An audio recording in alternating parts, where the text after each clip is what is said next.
ఓం నమ శివాయ శ్రీమాత్రే నమ. మిత్రులకి శ్రేభిలాషులకి అలాగే నన్ను ఇంతగా ఆదరిస్తున్న యూట్యూబ్ ప్రేక్షకులందరికీ కూడా పేరు పేరు ధన్యవాదాలు. మిత్రులారా, మీ అందరికీ పరాదేవత ఎలవెల్లా మీతో ఉండి మీ మనోవాంఛ నెరవేర్చాలని మనస్ఫూర్తిగా కోరుకుంటున్నాను.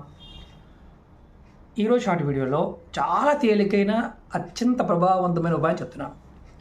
అప్పులు. గురువుగారు, అప్పులు చేశాము, తీర్చేద్దాం అనుకున్నాము, తీర్చలేకపోతున్నాం. కుటుంబంలో అప్పు చేసే మళ్ళీ అప్పు తీర్చవలసిన పరిస్థితి ఏర్పడింది. తేలికైన మార్గం అంటే అలా చిటుకులు వెళ్ళిపోవాలి, అలాంటి మార్గాలు ఏమైనా ఉన్నాయా అన్నారు. తంత్రంలో చాలా ఉన్నాయి. మీరు ఎక్కడైనా గోశాల ఉన్నా, ఆవులు ఉన్నా సరే, ఆవులకి మీరు పచ్చి బంగాళదుంప కట్ చేసి అయినా బంగాళదుంపని మీ చేతుల ద్వారా ఆవుకు తినిపించండి. ప్రతి రోజు తినిపించిన పర్వాలా, ఇలా రెగ్యులర్గా చేస్తూ ఉంటే బంగాళదుంప కడిగేనే మీరు పెట్టండి, ఖచ్చితంగా మీ అప్పులు తీరిపోతాయి. 100% గ్యారంటీ. ప్రయత్నించేయండి, ఫలితాన్ని పొందండి.